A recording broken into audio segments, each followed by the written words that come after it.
Hi అండి. అందరికీ నమస్కారం. Welcome to our channel. మన ఏపీలో 50 ఏళ్ళకి కొత్త పెన్షన్‌లందరికీ కూడా గ్రీన్ సిగ్నల్ అయితే వచ్చేసిందండి.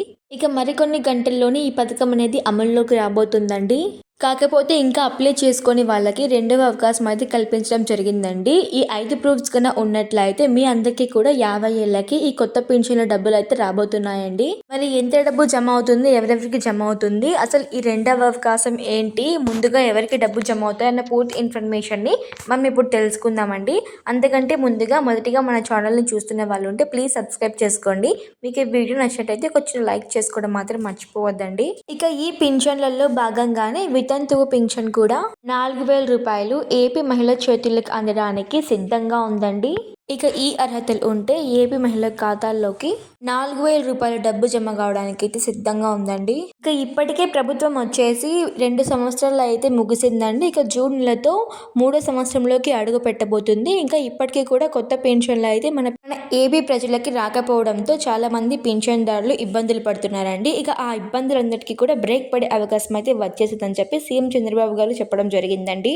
ఇక ఈ నేపథ్యంలోని ఏపీలో ఉన్న పింఛన్దారులు అందరికీ కూడా ఒకటేసారి వితంతు పింఛను, దాంతోపాటు 50 ఏళ్ల కొత్త పింఛన్ ఇవ్వడానికైతే మన ప్రభుత్వం అయితే నిర్ణయం తీసుకోవడం జరిగిందండి. ఇక ఇప్పటికే వితంతు పింఛన్లో భాగంగానే ఒక కేటగిరీ వారికి అయితే పింఛన్ వస్తూ ఉందండి. ఇక రెండవ కేటగిరీ వారికి డబ్బులు ఎప్పుడు వస్తుంది, ఇక అలాగే 50 ఏళ్ళకి కొత్త పింఛన్లకి రెండో అవకాశంగా ఎలా అప్లై చేసుకోవాలి, ఏ డాక్యుమెంట్స్ అవసరపడతాయి అన్న విషయాల్లోకి వస్తే ఇక గత ఏడాది కంటే ఈ ఏడాది చూసుకున్నట్లయితే కొత్త పింఛన్లు తీసుకునే వారి సంఖ్య అయితే భారీగా పెరిగిపోయిందండి.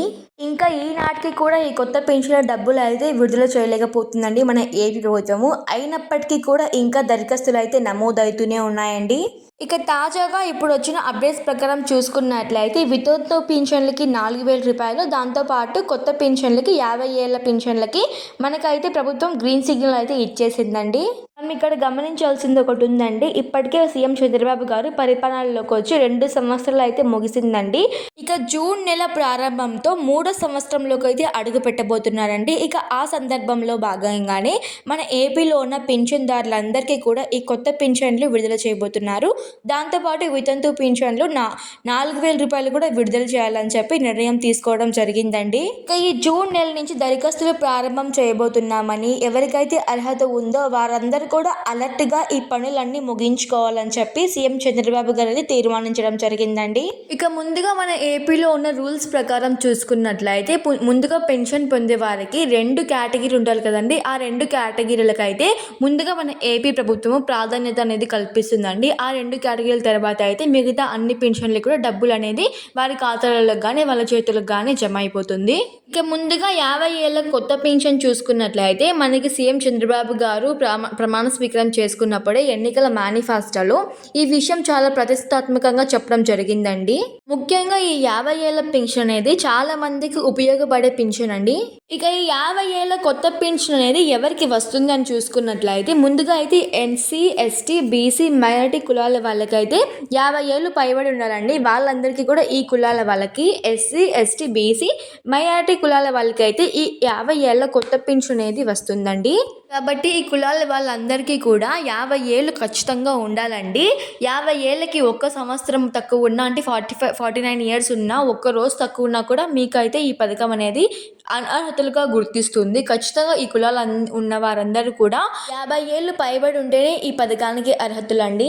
ప్రభుత్వం ఇచ్చిన రూల్స్ ప్రకారం మా కులాలకి చెందిన వాళ్ళమే, మాకు 50 ఏళ్ళు పైబడి ఉన్నాయి, మేము ఎలా అప్లై చేసుకోవాలంటే మీకు ఖచ్చితంగా కూడా వ్యక్తిగత బ్యాంక్ డీటెయిల్స్ ఉండాలండి. బ్యాంక్ అకౌంట్ ఉండాలి, వ్యక్తిగత బ్యాంక్ అకౌంట్ ఉండాలి, ఆధార్ కార్డు ఉండాలి, రేషన్ కార్డు ఉండాలండి. కాబట్టి ప్రతి ఒక్కరు కూడా ఎవరైతే అప్లై చేసుకోవాలి అనుకుంటున్నారో వారందరికీ కూడా ఖచ్చితంగా ఆధార్ కార్డు అండి. ఆధార్ కార్డు అప్డేట్ అయి ఉండాలి. ఖచ్చితంగా గుర్తుపెట్టుకోండి ఈ విషయం దయచేసి. ఖచ్చితంగా ఎవరైనా అప్లై చేసుకోవాలనుకుంటున్నారో వారందరికీ కూడా ఆధార్ కార్డు అప్డేట్ అయి ఉండాలండి. బయోమెట్రిక్ వేలిముద్ర ఉంటుంది కదండి, ఆ వేలిముద్ర మనము 6 నెలలకు ఒకసారి అప్డేట్ చేసుకుంటూ ఉండాలి. ఆధార్ కార్డు అయిపోయిన తర్వాత రేషన్ కార్డ్ అండి. రేషన్ కార్డ్ కూడా అప్డేట్ చేసుకుంటూ ఉండాలి. కొంతమంది పేరు అనేది రేషన్ కార్డులో ఉండదు. అలాంటి వాళ్ళకైతే ఈ పథకం అనేది వర్తించదండి. ఏ పథకం కూడా వర్తించదు.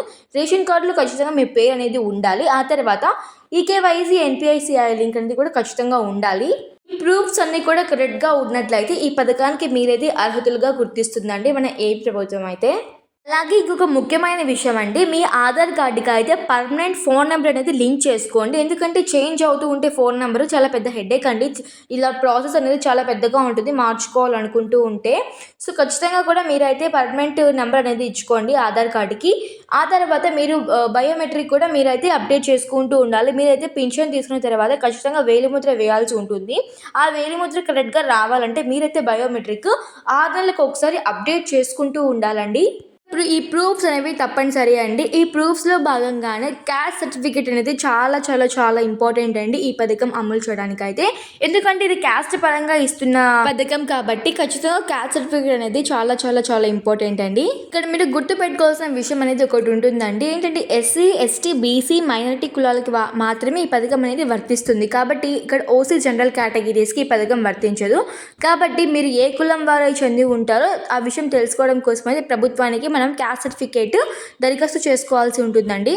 ఇక కొంతమంది మనం చూసుకున్నట్లయితే ఆధార్‌లో ఏజ్ అనేది మార్పించుకోవడం అలాంటివన్నీ చేస్తూ ఉంటారండి. కాబట్టి అలాంటివి ఎవరు చేయకండి. ఎందుకంటే అలా మనం ప్రభుత్వానికి మనం అన్నీ స్వీకరించిన తర్వాత, దరఖాస్తు చేసిన తర్వాత ప్రభుత్వం మన ఆధార్ హిస్టరీని బయటకు తీయడం జరుగుతుందండి. సో, మీరు వయసు చేంజ్ చేసుకుని అక్కడ కనిపిస్తుంది. కాబట్టి ఇట్లాంటివి ఏమీ చేయకోకుండా మీరైతే నిజంగా అర్హతులుగా భావిస్తున్నట్లయితే మీరన్నీ ఈ పథకాలన్నింటినీ కూడా అర్హులైతే ఈ ప్రూఫ్స్ అన్నీ కూడా సిద్ధం చేసుకోండి.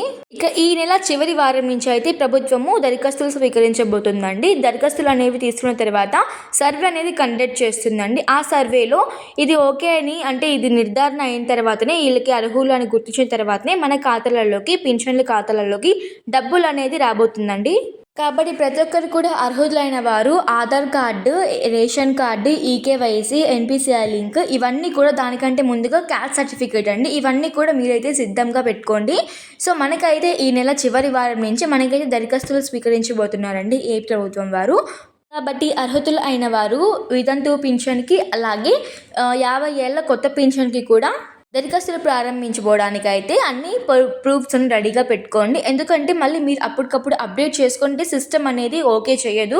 కాబట్టి మీరైతే ఈ పథకాన్ని దరఖాస్తు చేసుకునే 10 రోజుల ముందే లేకుంటే వారం రోజుల ముందే మీ బయోమెట్రిక్, వేలిముద్ర అలాగే ఏదైనా సమస్యలు ఉన్న బ్యాంక్ అకౌంట్స్‌లలో అవన్నీ కూడా రెక్టిఫై చేసుకున్నట్లయితే మీకైతే ఎటువంటి సమస్య అనేది లేకుండా మీ ఖాతాలలోకి డబ్బులు అనేది జమ అయిపోతుందండి. 50 ఏళ్ల కొత్త పెన్షన్ కానీ, వితంతు పెన్షన్ కానీ ఏదైనా కూడా ఇప్పుడు మనకి ఆడబిడ్డ నిధి కూడా వేస్తామంటున్నారు. దాంతోపాటు తల్లికి వందనం డబ్బులు కూడా వేస్తామంటున్నారు. ఇవన్నీ కూడా మన ఖాతాలలోకి సేఫ్గా రావాలంటే మీకు అనేది Aadhaar card, ration card, eKYC, NPCI link, caste certificate అనేది చాలా ఇంపార్టెంట్ అండి. ఇవన్నీ కూడా మీకు కరెక్ట్గా ఉన్నట్లయితే సర్వే అనేది కండక్ట్ అయిన తర్వాత కూడా మీది ఓకే అని నిర్ధారణ అయిన తర్వాత మీ అకౌంట్లలోకి డబ్బులు అనేది జమ అయిపోతుందండి. ఆ తర్వాత ప్రతి ఒక్కరు కూడా ఈ డీటెయిల్స్ అన్నీ కూడా ఒకసారి చెక్ చేసుకొని తర్వాత దరఖాస్తులు అనేవి ప్రారంభించుకోండి.